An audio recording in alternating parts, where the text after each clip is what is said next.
چلے جی میرے بڑے خلاف ہوں گے لیکن ڈیموکریسی کے لیے تو ساتھ ہے.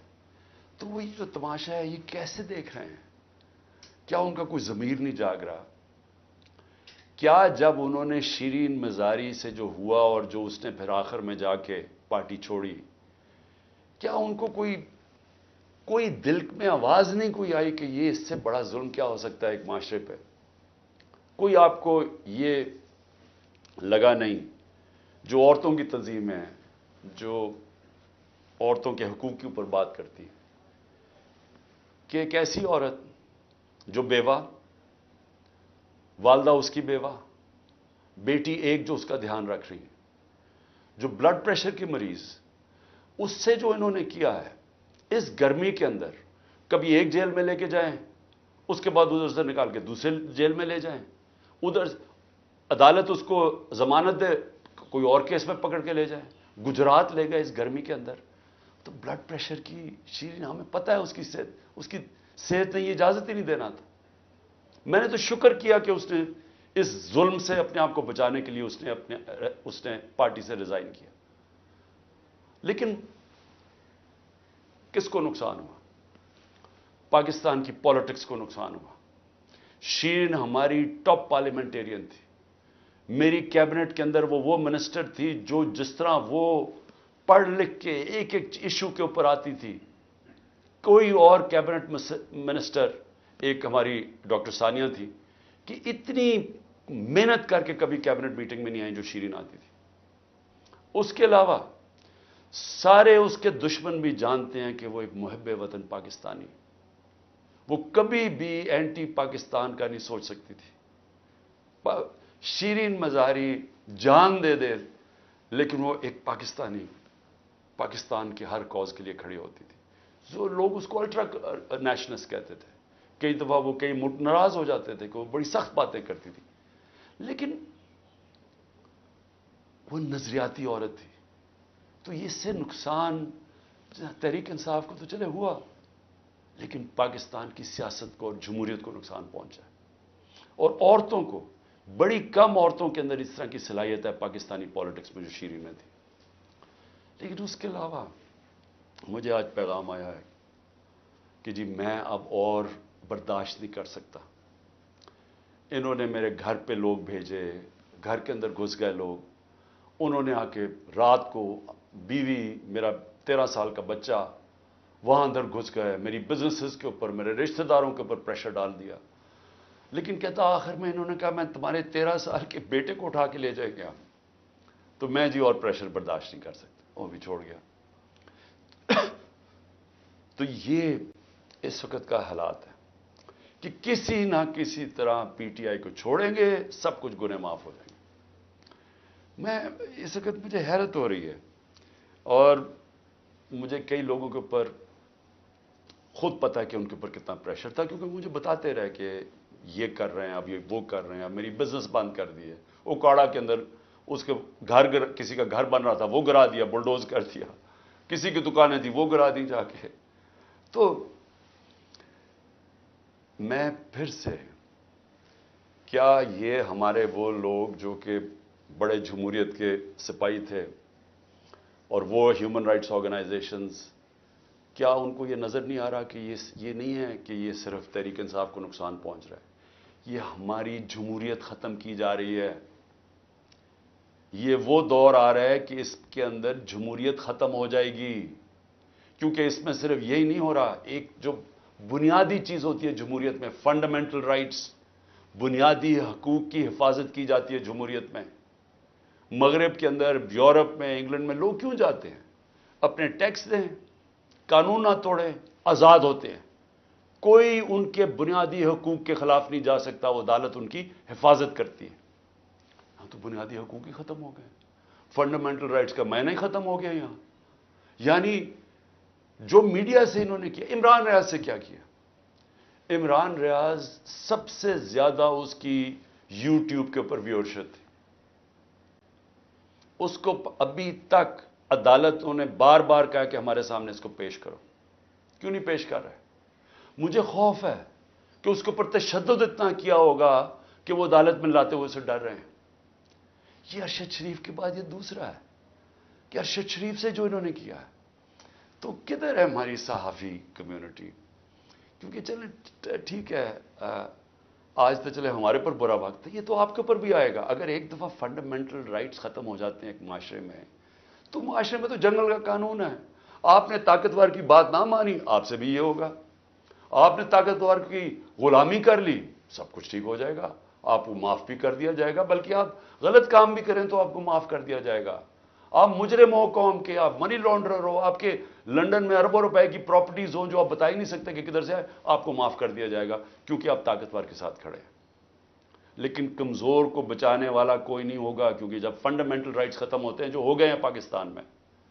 اور مجھے یہ ابھی تک بتائیں، 25 لوگ شہید ہوئے ہیں، 69 لوگوں کو گولیاں ماری گئیں۔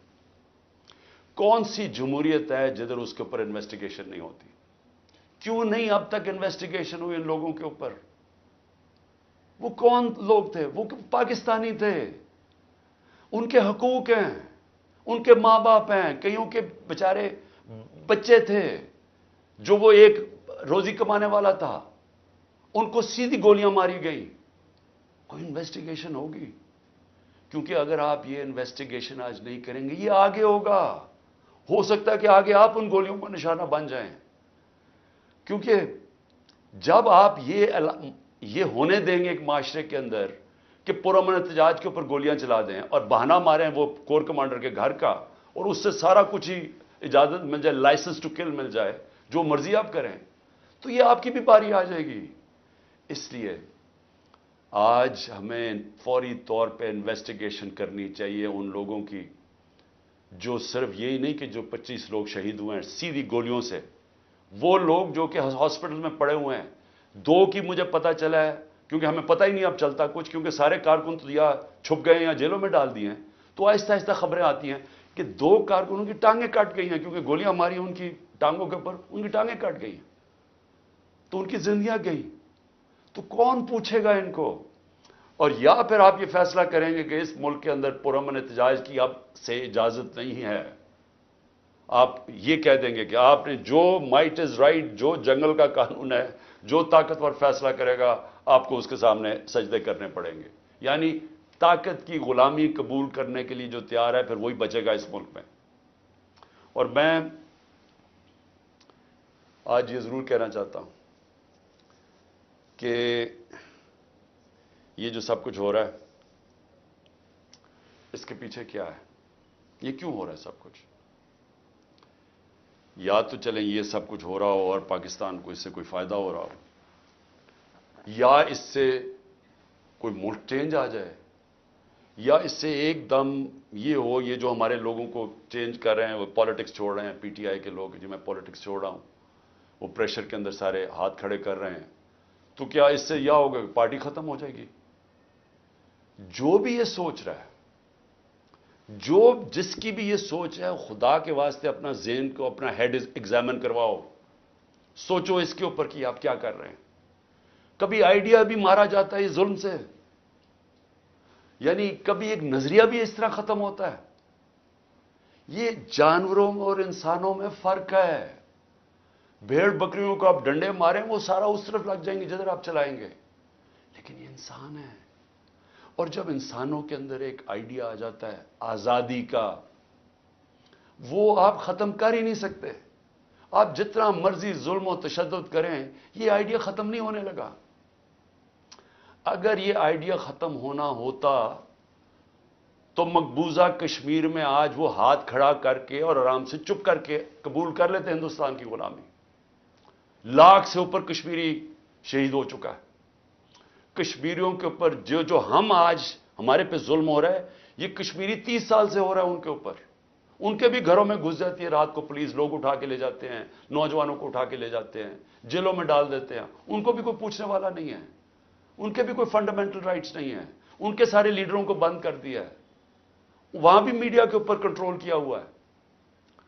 لیکن جس وقت موقع ملے گا کشمیریوں کو اپنی آواز سنانے کا، ایک آواز سے سارا کشمیری کہے گا آزادی، ایک آواز سے کہیں گے آزادی۔ انہوں نے جتنی بربریت کی ہے ہندوستان نے وہاں، اس کا کیا ہوا ہے؟ اس کا نتیجہ یہ ہوا ہے کہ جو پرو انڈین پولیٹیشین تھے وہی ختم ہو گئے ہیں. اب جو انڈیا کی بات کرتا ہے اس کو کوئی ووٹ ہی دینے کے لیے نہیں تیار.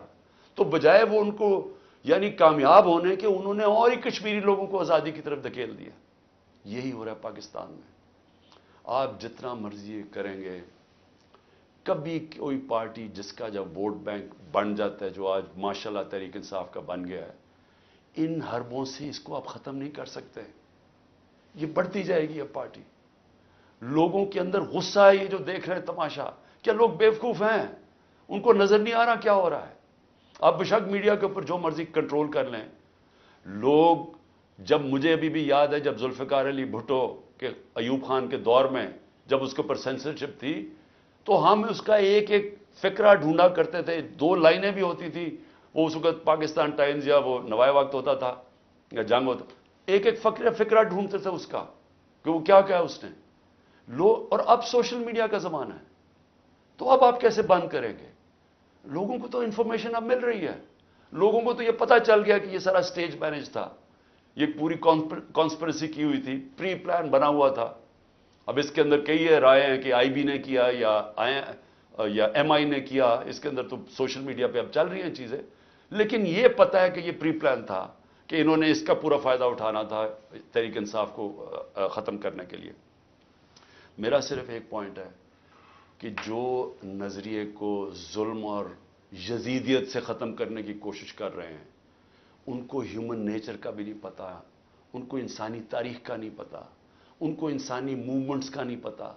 انہوں نے جب ایران کے اندر انقلاب آیا تھا, وہاں بھی بڑی بربریت ہوئی تھی. انہوں نے بڑا ظلم کیا تھا ان لوگوں کے اوپر, لیکن نہیں روک سکے تھے. اس کو کوئی روک نہیں سکتا. میری یہ بات مان لیں, اس وقت یہ سارے لوگوں کو آپ پکڑتے جائیں, ہمارے سارے پارٹی کے, اور میں ویسے آج سلام کرتا ہوں ان لوگوں کو کہ اتنے پریشر کے باوجود ہماری لیڈرشپ کھڑی ہے آج, کہتی نہیں ہم تحریک انصاف میں. میں ان کو خاص طور پہ سلام کرتا ہوں, کیونکہ مجھے پتہ ہے ان کے اوپر کیا گزر رہی ہے. لیکن فرض عمل سارے بھی چھوڑ دیتے ہیں تحریک انصاف کو.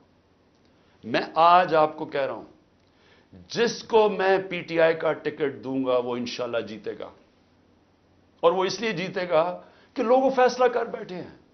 مجھے یہ بتائیں, کبھی ہوا ہے پاکستان کی تاریخ میں کہ پی ڈی ایم پارٹیز کے ساتھ اس وقت اسٹیبلشمنٹ جڑی ہوئی ہے, ان کے ساتھ الیکشن کمیشن جڑی ہوئی ہے, ان کے ساتھ آئی بی اور ایف آئی اے اور ساری ایجنسیز جڑی ہوئی ہیں, ان کے ساتھ سارا جو گورنمنٹ کا یہ جو کیئر ٹیکر گورنمنٹس ہیں, یہ پوری طرح کبھی ہوا ہی نہیں ہے. Care taker government funds in کو دے رہی ہیں, سب کچھ ان کی مدد کر رہی ہیں, پھر کیوں الیکشن سے بھاگ رہے ہیں؟ یعنی جب کبھی سنا پاکستان کی تاریخ میں کہ پوری حمایت ہو اسٹیبلشمنٹ کی, اداروں کی, سب کی, الیکشن سے بھاگ رہے ہیں کیونکہ ووٹ بینک ان کا ختم ہو گیا ہے. پولیٹیکل پارٹی تب ختم ہوتی ہے جب اس کا ووٹ بینک ختم ہوتا ہے. ان کا ووٹ بینک ختم ہے. آپ اس گھوڑے کے اندر جتنی مرضی پھونک بھرتے رہیں, اس نے گرنا ہی ہے. جب ریس میں کھڑا ہوگا یہ گر جائے گا. اور تحریک انصاف کو آپ نہیں ختم کر سکتے. لیکن جو میں تیسری بات کرنا چاہتا ہوں, لیکن مجھے اپنے ملک کے اوپر خوف آ رہا ہے. عمران خان کو باہر کرتے کرتے یہ تو ہمارا ملک تباہ کر رہے ہیں. کوئی سوچ رہا ہے کہ معیشت کس طرف جا رہی ہے؟ کوئی اب تنخواہ دار طبقے سے کسی نے پوچھا اب یہ بل آئیں گے بجلی کے, ان سے ذرا پوچھا کہ وہ کیسے بل دیں گے؟ کبھی کسی نے پوچھا ہے کہ جو 100 روپیہ تھا ہمارے دور میں جب ہم چھوڑ کے گئے ہیں, وہ صرف 50 روپے اس کی قیمت, خریدار قیمت رہ گئی ہے. تو اس مہنگائی کے اندر کسی نے پوچھا ہے کہ اس ملک کا کمزور طبقہ کیسے گزارا کر رہا ہے؟ کمزور طبقہ چھوڑیں, میں تنخواہ دار طبقے کی اب بات کر رہا ہوں, جن کو اچھی خاصی تنخواہیں ملتی ہیں. وہ سوچیں وہ کیسے گزارا کر رہے ہیں. اور سوچیں کہ اس وقت ہمارے جو پروفیشنلز ہیں, جو دنیا میں کہیں بھی نوکری کر سکتے ہیں, 9 لاکھ پروفیشنل ملک چھوڑ کے چلے گئے. اس کی کوئی اندازہ ہے کہ یہ کتنا بڑا نقصان ہے؟ اگر پاکستان میں ہم نے شوکت خانم کینسر ہاسپٹل بنایا تھا, اور آپ سارے عرب دنیا میں چلے جائیں, وہاں اگر آپ کو کینسر ہاسپٹل ملے گا تو سارا باہر سے لوگ, ان کے جو سٹاف ہے, جو آنکولوجسٹ ہیں, جو کینسر اسپیشلسٹ, سب باہر سے آئے ہوئے ہیں. پاکستان میں کیوں ہم بنا سکے انٹرنیشنل کیلیبر کا ہاسپٹل؟ کیونکہ کوالیفائڈ پاکستانی باہر سے آئے تھے یہاں کام کرنے کے لیے. اب وہ لوگ باہر جانے کا سوچ رہے ہیں. 10% ہمارے کنسلٹنٹ چھوڑ کے جا رہے ہیں. اور اگر یہ میں اپنی انسٹیٹیوشن کی بات کر رہا ہوں تو مجھے بتائیں باقی جگہ کیا ہو رہا ہوگا. جب اس ملک کے پروفیشنلز پڑھے لکھے لوگ چھوڑ کے ملک جا رہے ہیں, سوچیں یہ ملک کدھر جا رہا ہے. اور دوسرا, ڈالر جا رہے ہیں ملک سے باہر, سب ڈالر باہر بھیج رہے ہیں. اس وقت کوئی سرمایہ کاری نہیں ہو رہی, لوگ ڈالر خرید رہے ہیں. 300 سے زیادہ تو روپیہ ڈالر ہو گیا پاکستان میں. کیا اس کا اندازہ ہے کہ اب ملک کے اوپر کیا ہونے والا ہے؟ نہ کوئی انویسٹمنٹ آ رہی ہے, کوئی سرمایہ کاری نہیں آ رہی, نہ پاکستان کے اندر کوئی سرمایہ کاری کرنا چاہتا ہے, نہ باہر. وہ ڈالر پکڑ کے بیٹھ گئے ہیں. نہ باہر سے کوئی کمرشل بینک پیسے دینے کے لیے تیار ہے, نہ باہر سے کوئی انویسٹر آنے کے لیے تیار ہے. اور سارے جو پاکستان کے ہم ریکارڈ انڈیکیٹرز چھوڑ کے گئے تھے, ریکارڈ پہ ایکسپورٹس تھی, آج ایکسپورٹس گر رہی ہیں. ریکارڈ پہ ریمیٹنسز تھیں, وہ آج ریمیٹنسز گر رہی ہیں. ریکارڈ ٹیکس کلیکشن تھی, آج ٹیکس کلیکشن گر رہی ہے. آئی ٹی 75% ہماری ایکسپورٹس بڑھی تھی, فیوچر ٹیکنالوجی کا, وہ آج نیچے چلی گئی ہیں. آج جو ہمارا جو کسان ہے, ذرا اسے پوچھے تو صحیح کہ اس کے کیسا گزارا ہو رہا ہے. کتنا پیسہ تب بن رہا تھا, آج وہ کتنا پیسہ بنا رہا ہے. کیونکہ مہنگائی اتنی ہو گئی ہے کہ اس کے پاس اب ہاتھ میں اتنا پیسہ ہی نہیں ہے. جتنا کسان کے پاس پیسہ آئے گا وہ زمین پہ لگائے گا. کبھی پوچھا ہے کہ جو پروڈکشن سینٹر ہیں جس سے دولت بنتی ہے, جس کی وجہ سے آپ نے قرضے واپس کرنے ہیں, جو ہے انڈسٹری بند ہو رہی ہے.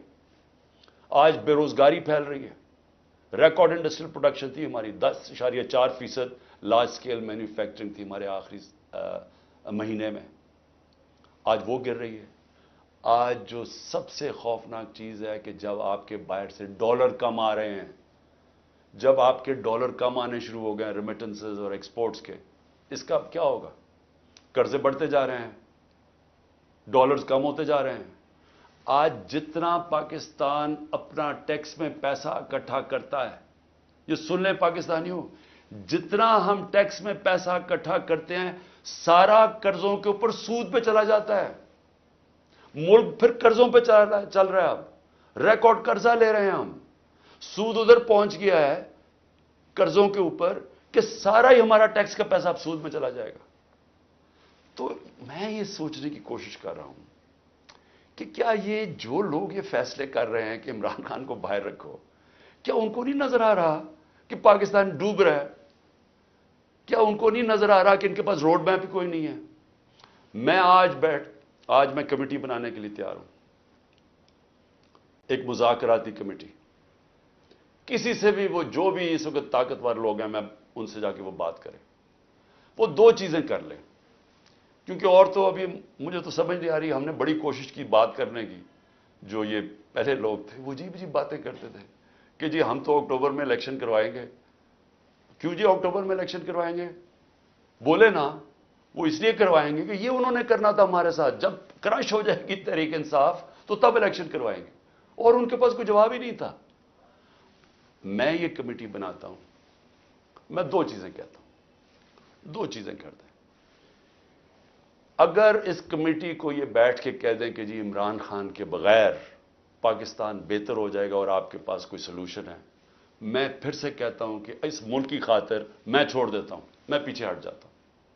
اگر آپ یہ کمیٹی کو سمجھا دیں کہ میرے بغیر ملک بہتر چلے گا, چلے میں ملک کی خاطر یہ بھی چھوڑنے کے لیے تیار ہوں. یا دوسری چیز, یا اس کمیٹی کو یہ کہہ دیں کہ اکتوبر میں الیکشن کروانے سے پاکستان کو کیا فائدہ ہے. یہ تو ہمیں سمجھ آ رہی ہے کہ اکتوبر تک تحریک انصاف کو ان کا خیال ہے کرش کر دیں گے, لیکن پاکستان کو کیا فائدہ ہے؟ ہم کیوں اکتوبر تک انتظار کر رہے ہیں جب ملک نیچے جا رہا ہے؟ یا یہ دو چیزیں کنونس کر دیں. میں اس کی کمیٹی بناؤں گا, میں انشاءاللہ کل اناؤنس کر دوں گا. لیکن میں آج آخر میں دو چیزوں پہ ختم کرتا ہوں. ایک تو آخر میں تو میں القادر کے اوپر بات کرنا چاہتا ہوں, جو 4 گھنٹے میں 4.5 گھنٹے مجھے نیب میں بٹھایا کل انہوں نے, اس کے اوپر بات کرنا چاہتا ہوں. لیکن اس سے پہلے میں اپنے سپریم کورٹ کے ججز سے آج اپنی قوم کی طرف سے اپیل کرتا ہوں. دیکھیں, آپ اس وقت ہماری آخری امید ہے. پاکستان میں اب رول آف لا ختم ہو چکا ہے. آئین اس ملک کے اندر تقریباً ختم ہو چکا ہے.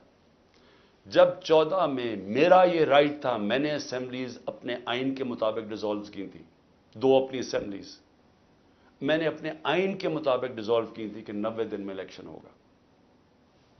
کدھر گیا الیکشن؟ 14 مئی کی انہوں نے ڈیٹ دی چیف جسٹس صاحب نے اور سپریم کورٹ. 14 مئی گزر گئی، کسی کو کچھ فرق ہی نہیں پڑا. تو اس کا مطلب تو آئین جب آپ کا گیا ہے تو رہ گیا جنگل کا قانون. اب تو اس میں مطلب کہ جو طاقتور وہ فیصلہ کرے گا کون سا آئین کی شکل پہ چلنا ہے. اس نے نظریہ ضرورت تو شروع ہو گیا پاکستان میں. میں اپنے سپریم کورٹ کے ججز کو، مجھے پتہ ہے آپ کے اندر اختلافات ہیں، دیکھیں ملک کے لیے بہت ضروری ہے. آپ نے اگر اس ملک کی جمہوریت کو نہ بچایا اور آخری امید اب آپ رہ گئے، یہ تاریخ آپ کو معاف نہیں کرے گی. کیونکہ جا رہا ہے جس طرح پاکستان جا رہا ہے، یہ ساری ہماری ڈیموکریسی کو ڈسمینٹل کیا جا رہا ہے. سارے جو جمہوریت کے ادارے ہیں وہ ایک ایک کر کے تباہ کیے جا رہے ہیں. یا جمہوریت نہیں ہے اب. ہم تو میں بیٹھا ہوتا ہوں ہر روز کہ کس دن آ کے مجھے پکڑ لیں گے، ایک دم انٹرنیٹ بند کر دی پکڑ کے. یعنی کون سی جمہوریت میں ہوتا ہے؟ سارے لوگوں کو جیلوں میں ڈال دے. مجھے یہ نہیں پتا میں اب کسے کانٹیکٹ کسے کروں. میرے سے کانٹیکٹ ہی کوئی نہیں ہو رہا، نہ مجھے لیڈرشپ ملتی ہے نہ کوئی ملتا ہے. جو میں زوم پہ میٹنگ کرتا تھا انہوں نے وہ انٹرنیٹ بند کر زوم ہی ختم کر دیا. تو میں تو تیار بیٹھا ہوں کہ جو بھی کرنے کے لیے آئیں گے، جب بھی پکڑیں گے، میں تو خیر تیار بیٹھا ہوں، ہر روز تیار ہوتا ہوں. لیکن میں آپ سے سپریم کورٹ کے ججز صاحبان، دیکھیں قوم آپ کی طرف دیکھ رہی ہے اور یہ آپ کی یونٹی اس قوم کے لیے بہت ضروری ہے. آپ کے اوپر اب ہے کہ اس ملک کی جمہوریت کے لیے سٹینڈ لیں. آپ کے لیے ضروری ہے کہ اس ملک کو آپ بچائیں کہ یہ ٹوٹل جنگل کا قانون، بنانا ریپبلک بن رہا ہے ہمارا ملک. یہاں کسی شہری کو اس وقت جو آج آواز اٹھاتا ہے، کوئی تنقید کرتا ہے، اس کو یا اٹھا کے لے جاتے ہیں یا اس کو مارے پڑتی ہیں یا ان کی بزنسز بند کر دیتے ہیں. یعنی یہ تو ایسے لگ رہا ہے کہ ہم وہ ہٹلر کے گسٹاپو کے دنوں میں بیٹھے ہوئے ہیں. یعنی ہمارے لیے تو وہ دن آ گئے ہیں. تو موزز سپریم کورٹ کے ججز صاحبان، یہ آپ کے اوپر بہت بڑی ذمہ داری ہے. اور اللہ ان لوگوں کو، جن لوگوں کو ذمہ داری دیتا ہے، ان کے اوپر امتحان بھی بڑا ڈالتا ہے. یہ آپ کے اوپر ہے، ہماری جو رئیس جمہوریت ہے اس کو بچانا، کیونکہ ہمیں اور اب کوئی امید نہیں نظر آ رہی. آخر میں القادر کے اوپر دیکھیے جی، اب آپ نے ایسے سمجھ رہے ہیں کہ یہ ساری جو ایک کیبنٹ کے اندر فیصلہ ہوا تھا 3 دسمبر 2019 میں، اب آپ نے ایسے دیکھنا کہ آپ میرے کیبنٹ ممبرز ہیں اور آپ نے کیا فیصلہ کرنا ہے. یہ میں نے اب سارا میرا جو کیس بنا ہوا ہے وہ یہ کہہ رہے ہیں کہ یہ عمران خان آپ نے فیصلہ غلط کیا. آپ نے یہ فیصلہ اس لیے کیا کہ وہ القادر ٹرسٹ جو 1 سال پہلے بننا شروع ہو گیا تھا، آپ نے فیصلہ کیا اور اس کی گراؤنڈ بریکنگ ہو گئی تھی اس سے 7 مہینے پہلے. لیکن یہ کہہ رہے ہیں کہ وہ القادر ٹرسٹ میں کیونکہ آپ کو فائنینشلی فائدہ ہوا جو کہ نہیں ہوا، اس لیے آپ نے یہ غلط فیصلہ کیا. اب یہ فیصلہ کیا تھا ذرا آپ نے سمجھنا ہے کہ آپ میرے کیبنٹ ممبر ہیں. کیبنٹ کے سامنے یہ چیز رکھی گئی کہ جی ہمارے ایک ملک ریاض کے اور این سی اے ہوتا ہے نیشنل کرائمز، ان کی نیشنل کرائم ہوتی ہے ایجنسی. وہ این سی اے نے ملک ریاض کے پیسے فریز کر دیے 190 ملین پاؤنڈ انگلینڈ کے اندر. اور ورڈ یہ سنیں، انہوں نے کہا یہ سسپیشس ٹرانزیکشن ہے. انہوں نے منی لانڈرنگ نہیں کہا، انہوں نے کہا کہ ہمیں شک ہے کہ یہ پیسہ یہ وائٹ پیسہ نہیں ہے، یہ بلیک کا پیسہ ہے. انہوں نے پیسے فریز کر دیے. ملک ریاض اور این سی اے کے بیچ میں ایک اگریمنٹ ہو جاتی ہے، ان کے وکیل اگریمنٹ کر لیتے ہیں. اس اگریمنٹ کے تحت یہ فیصلہ ہوتا ہے، ملک ریاض کہتا ہے کہ یہ جو 190 ملین پاؤنڈ ہے، یہ میں پاکستان میں جو میں نے سپریم کورٹ کو وعدہ کیا تھا، جو میرے اوپر جرمانہ لگا تھا، میں یہ اس اکاؤنٹ میں ڈالنا چاہتا ہوں سپریم کورٹ کے. ہماری کیبنٹ کے سامنے اب یہ آتا ہے کہ آپ کے پاس 2 چوائسز ہیں. اگر آپ اس کو یہ اگریمنٹ کو کانفیڈینشل رکھیں گے، یعنی آپ کیبنٹ کے اندر کھولیں گے نہیں، کیونکہ انہوں کا یہ تھا کہ جب کیبنٹ میں اگریمنٹ کھلے گی تو وہ پبلک ہو جائے گی، کیونکہ کیبنٹ کے منٹس پبلک ہو جاتے ہیں۔ تو انہوں نے کہا کیونکہ وہ پبلک ہو جائے گی اس لیے ہم اس کو کانفیڈینشل رکھتے ہیں، لیکن اگر عدالت کھولنا چاہے تو وہ کھول سکتی ہے، یا کوئی ایجنسی نیب کوئی کھولنا چاہے کھول سکتی ہے۔ یہ تھی اگریمنٹ۔ لیکن اگر آپ یہ نہیں مانتے، اب یہ ذرا غور سے سنیں، اگر آپ اس کو کانفیڈینشل نہیں رکھتے تو آپ کو پاکستان کی گورنمنٹ کو برطانیہ کے اندر جا کے کیس کرنا پڑے گا کہ یہ جو 190 ملین پاؤنڈ ہے یہ پاکستان سے منی لانڈرنگ ہو کے گیا ہے، اور آپ کو ثابت کرنا پڑے گا کہ یہ پاکستان سے منی لانڈرنگ ہوئی ہے۔ اب سمجھ گئے؟ اب اگر آپ یہ کیس ہار گئے تو یہ پیسہ انگلینڈ میں رہ جائے گا، یہ آپ کا 190 ملین پاؤنڈ چلا جائے گا، یہ انگلینڈ میں رہ جائے گا۔ تو اگر آپ کو کیس جیت جاتے ہیں تو پھر وہ پاکستان میں آئے گا، اور وہ دوسری مد میں آئے گا، وہ آئے گا اس مد کے اندر کہ یہ جو سپریم کورٹ کی جو اکاؤنٹ ہے اس میں نہیں جائے گا، گورنمنٹ آف پاکستان کو آ جائے گا منی لانڈرنگ۔ اب کیبنٹ کے اندر ڈسکشن کیا ہوتی ہے؟ ہمیں بتایا جاتا ہے کہ $100 ملین پاکستان لٹیگیشن میں، یعنی ہم وکیلوں کو دے بیٹھے ہیں اور پیسہ ڈوب چکا ہے $100 ملین، اور کچھ نہیں ہمیں ملا واپس۔ ہمیں لیگل ایکشن سے آج تک ایک آنا نہیں ملا، اور انہوں نے کہا یہ 5-6 سال لٹیگیشن چلے گی، اور کوئی گارنٹی نہیں ہے کہ آپ ثابت کر سکیں گے کہ جی منی لانڈرنگ کا پیسہ ہے آپ یہ، اور اگر آپ نے ثابت نہ کیا تو یہ پیسہ انگلینڈ چلا گیا۔ اب یہ تھا کیبنٹ نے کیا فیصلہ کیا، آپ کیا فیصلہ کریں گے کہ کیا مجھے 190 ملین پاؤنڈ مل رہا ہے وہ پاکستان آ جائے اسی وقت؟ ہمیں بڑی ڈالرز کی ضرورت تھی، ہمیں ہمیشہ ہوتی ہے، آج بھی ہمیں ڈالرز کی ضرورت ہے، اور کبھی اتنا پیسہ پاکستان نہیں آیا۔ کیا ہم اس پیسے کو فوری طور پہ لے آئیں اور سٹیٹمنٹ میں کر دیں، یا پھر ہم قانونی کارروائی میں پڑیں جو کہ 5-6 سال چلے گی اور پتہ نہیں پیسہ آئے گا نہیں؟ مجھے ایک آدمی بتا دیں کہ جو اس سے اختلاف کرے گا کہ وہ پیسہ پاکستان لے آؤ۔ میں یہ پوچھنا چاہتا ہوں کہ کون سا احمق ہوگا جو پتا ہوگا کہ آپ نے کیس بھی نہیں، یعنی کون سا یہ جوا کھیلے گا اور 5-6 سال انتظار کرو اور ہو سکتا ہے پیسہ ہی نہ آئے؟ تو ساری کیبنٹ نے فیصلہ کیا کہ جناب ٹھیک ہے، کانفیڈینشل اگریمنٹ ہم مان لیتے ہیں، پیسہ پاکستان آ جاؤ۔ پیسہ پاکستان آ گیا، اسٹیٹ بینک کے اندر ڈپازٹ ہو گیا، سپریم کورٹ کے اندر وہ پیسہ ڈپازٹ ہو گیا 190 ملین پاؤنڈ۔ اب اگلی بات، اب نیب مجھے کہہ رہی ہے کہ آپ نے یہ اس لیے بدنیتی سے کیا کیونکہ آپ نے ملک ریاض نے آپ کے لیے القادر ٹرسٹ جو ہے وہ اس نے جو سارا اس کا سپانسر وہ تھا، تو آپ نے اس کو فائدہ پہنچانے کے لیے کر دیا۔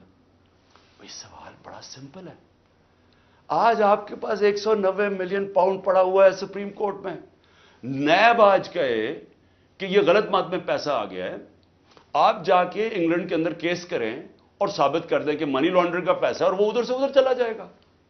یعنی آپ کو کون روک رہا ہے اس چیز میں؟ کیونکہ آپ نے صرف ثابت کرنا ہے کہ منی لانڈرنگ کا پیسہ، جا کے کیس کر کے کر دیں، پیسہ تو پاکستان آ گیا، تو کون چیز کیا آپ کو روک رہی ہے؟ اگر آپ یہ سمجھتے ہیں کہ غلط مد میں چلا گیا تو آپ کے پاس تو اپرچونٹی ہے، نیب تو کوئی کر سکتا ہے، کیوں نہیں کیا ابھی تک کیس؟ صرف مجھے ذلیل کرنے کے لیے، اور یہ کہہ رہے ہیں کہ مجھے ذاتی طور پہ فائدہ ہوا۔ اب القادر کیا ہے؟ میں نے یہ فیصلہ کیا تھا کہ جب بھی مجھے اللہ نے موقع دیا، 2 چیزیں میں نے کی۔ رحمت للعالمین اتھارٹی سیٹ اپ کی کہ میں اپنے بچوں کو سیرت نبی اسکولوں سے شروع کریں، ریسرچ کروائیں، ہمارا کیریکٹر بلڈنگ شروع ہو، ہماری اخلاقیات بالکل ختم ہو چکی ہے، اس کو ہم اٹھائیں اپنے نبی کی سیرت کے ذریعے۔ اور دوسرا میں نے یہ یونیورسٹی رحمت للعالمین اتھارٹی، اور یہ دوسرا یونیورسٹی کا سوچا، القادر یونیورسٹی، جس میں ہم نے کوشش یہ کی کہ سیرت نبی کے اوپر ہم ریسرچ کریں، انٹرنیشنل اسکالرز کو میں نے انگیج کیا، اور پھر ٹیکنالوجی بھی پڑھائی جائے بچوں کو۔ یہ اس کا مطلب تھا کہ ماڈرن ٹیکنالوجیز بھی پڑھائیں، آرٹیفیشل انٹیلیجنس ایسی، اور ساتھ ساتھ اپنی لیڈرشپ ڈیولپ کریں سیرت نبی کے اوپر، ان کے کیریکٹر کے اوپر، اور لوگوں کو تیار کریں۔ میری جو بیوی بشرا بیگم، ان کے اوپر وارنٹ نکال دیے گئے، کس چیز کے؟ کہ وہ ایک ٹرسٹی ہیں، ان کو میں نے ٹرسٹی رکھا۔ کیوں ٹرسٹی رکھا؟ کیونکہ سیرت نبی میں ان کو انٹرسٹ ہے, انہوں نے بڑی پڑھا ہوا ہے اس چیز کے اوپر, انہوں نے پڑھا, یعنی وہ ان کا شوق ہے کہ یہ سیرت نبی پھیلائی جائے, تو اس کو ٹرسٹی رکھ دیا. ٹرسٹی کو لکھا ہوا ہے ڈیڈ میں, نہ ایک آنا مل سکتا ہے, نہ ان کی تنخواہ ہے, نہ کوئی پیسہ مل سکتا ہے, نہ ان کا پراپرٹی میں کچھ ہے, ان کا کوئی تعلق نہیں ہوتا. ٹرسٹی کا صرف کام ہوتا ہے کہ جس وجہ سے ٹرسٹ بنا تھا, مثلا شوکت خانم ہے, تو شوکت خانم اگر غریبوں کا 75% مفت علاج ہونا تھا کینسر کا, تو یہ نہ ہو کہ وہ 50% کر دیں. یعنی اس لیے ہوتا ہے ٹرسٹ, جو پالیسیز ہوتی ہیں وہ. باقی پروفیشنل چلایا جاتا ہے, چاہے وہ القادر ہو, چاہے نمل یونیورسٹی, چاہے شوکت خانم ہو. نہ مجھے 1 روپے کا فائدہ آج تک شوکت خانم سے ہوا ہے, نہ نمل یونیورسٹی سے ہوا, اور نہ القادر سے ہوا. کیونکہ القادر ایک پروفیشنل اب وہ چل رہا ہے, وہاں سارے بچوں کو مفت تعلیم مل رہی ہے, جو بھی القادر میں پڑھ رہے ہیں سب کو مفت مل رہی ہے. اور ان کو جس طرح میں نے آپ کو کہا کہ اس کا مقصد کیا, یہ کہہ رہے ہیں نیب کہ مجھے ذاتی طور پہ فائدہ ہوا. کدھر؟ اچھا, کیونکہ پیسے کا تو کوئی بتا نہیں سکتے, مجھے کیا پیسے کا فائدہ ہوا؟ تو کہہ رہے نہیں سیاسی طور پہ آپ کو فائدہ ہوا, کہ جس طرح القادر سے میری سیاست چمکی. یہ ہے کیس. میں صرف آپ کو یہ بتانا چاہتا تھا کہ اتنا پروپیگنڈا ہو رہا ہے, لوگوں کو بتا. 4.5 گھنٹے مجھے نیب میں بٹھایا, اور بار بار یہی پوچھتے رہے کہ جی دیکھیں آپ کو تو اس سے بڑا فائدہ ہوا ہے. اور ملک ریاض کو آپ نے کیوں کیا؟ بھئی ملک ریاض کو اس لیے کیا کہ پاکستان کے سب سے بڑا بلڈر ہے وہ ہے ملک ریاض. اور ملک ریاض میرا کیا انٹرسٹ تھا, وہ اس کے پاس جو موبلائزنگ اکوپمنٹ ہے وہ سب سے تیزی سے کام کرتا ہے. یعنی وہ اگر آپ اسے کہے کوئی اتنی تیز کام نہیں کرتا جتنا ملک ریاض کی کنسٹرکشن کرتی ہے. میرا انٹرسٹ کیا تھا کہ وہ جلدی سے سیٹ اپ ہو القادر, جتنی جلدی سیٹ اپ ہو, اور میں اگر پرائم منسٹر تھا میں ان کو فائدہ پہنچا سکوں, انٹرنیشنل اسکالرز لا سکوں ہوتے ہوئے اس وقت. میرا تو صرف یہ انٹرسٹ تھا. اور مجھے اس سے کیا انٹرسٹ ہے؟ جس طرح ہر سال شوکت خانم میں 9 ارب روپیہ اکٹھا ہوتا ہے, تو کیا وہ میری ذات کے لیے ہو رہا ہے؟ اس لیے میں چاہتا تھا کہ میں آپ کو کلیئر کر دوں کہ جس طرح کی کوششیں کی جا رہی ہیں, اور مجھے جو انہوں نے پکڑا تھا نیب میں وہ اتنی بدنیتی تھی کہ انہوں نے 28 کو ایک دم میری جو انکوائری کو انویسٹیگیشن میں بدل دیا. مجھے انکوائری رپورٹ ہی نہیں دکھائی, اور 28 کو انکوائری سے انویسٹیگیشن کرتے ہیں, 1 تاریخ کو میرا وارنٹ نکال دیتے ہیں, اور مجھے پتہ ہی نہیں ہے کہ قانون کہتا ہے کہ انکوائری میں میرا جواب آنا چاہیے. اور جس دن میں اٹھاتے ہیں مجھے وہاں سے رینجرز آ کے, مجھے جس آپ کے سامنے جو طریقہ انہوں نے اختیار کیا مجھے اٹھانے کا, اس دن میں بیل لینے کے لیے بیٹھا ہوا تھا, کیونکہ ہمیں اخباروں سے پتا چلا کہ انہوں نے انویسٹیگیشن کر دیا. کوئی انصار عباسی کا آرٹیکل آیا 30 اپریل کو, تب ہمیں پتا چلا کہ انہوں نے انویسٹیگیشن کر دیا. میرے وکیل نے لکھا لاہور اسلام آباد ہائی کورٹ کو, یہ کیا مذاق ہو رہا ہے؟ تو میں اس دن اسلام آباد ہائی کورٹ اس پہ جا رہا تھا عدالت میں, جب انہوں نے ادھر سے اغوا کر کے باہر لے گئے اور پکڑ کے. جب جیل میں پہنچا تو پہلے ہی دفعہ تب انہوں نے مجھے انکوائری رپورٹ دکھائی. تو یہ تھا سارا ڈرامہ. میں نے کہا آپ سب کو بتا دوں. آخر میں اپنی ساری قوم کو کہنا چاہتا ہوں کہ دیکھیں یہ جو برا وقت ہے یہ ایک اللہ کا نظام ہے, اس میں ہمیں صبر کرنا چاہیے, کوئی ہمیں اس میں دل برداشتہ نہیں ہونا چاہیے. قوموں کی زندگیوں میں یہ مشکل وقت آتے ہیں, اور کئی میرے لوگ بہت مشکلوں سے گزر رہے ہیں, لیکن باقی ساری قوم کو میں ایک چیز کہنا چاہتا ہوں, اپنے ذہن میں ڈال لیں کہ اس طرح کی غلامی, یہ شذیدیت, اس طرح کی غلامی کو قبول کرنے سے بہتر ہے مر جاؤ. اللہ نے آزادی کو کیوں اتنا بڑا رتبہ دیا؟ کیوں جو انسان اپنی آزادی کے لیے لڑتا ہے اللہ نے اور مرتا ہے تو اس کو شہید کہتا ہے, اور جو بچتا ہے اس کو غازی کہتا ہے. پیغمبروں کے بعد شہید کا سب سے بڑا رتبہ ہے. کیوں ہے؟ کیونکہ اللہ نے آپ کو بتایا ہے کہ انسان آزاد میں نے پیدا کیا ہے, لا الہ الا اللہ. وہ کسی انسان کی غلامی کے لیے نہیں اس نے ہمیں پیدا کیا. یہ جو ہمیں غلامی کروا رہے ہیں کہ پکڑ کے جناب دبا کے, گلا دبا کے, اور کہیں کہ جناب میں تحریک انصاف چھوڑ رہا ہوں, اس لیے نہیں پیدا کیا. اور قوم جب ظلم کے سامنے سر جھکا دیتی ہے، خوف کے بت کے سامنے جھک جاتی ہے، وہ قوم تباہ ہو جاتی ہے۔ اس لیے حوصلہ رکھنا ہے۔ آپ کا کپتان جب تک اس کے اندر خون ہے وہ کھڑا ہے، آخری گیند تک لڑنے والا کیپٹن ہے آپ کا۔ ہار ماننے کا سوال پیدا ہی نہیں ہوتا۔ جو بھی یہ کریں گے میں اس کے لیے تیار ہوں۔ اسی قوم کو بھی میں یہ کہنا چاہتا ہوں کہ آپ نے کسی صورت ہار نہیں ماننی۔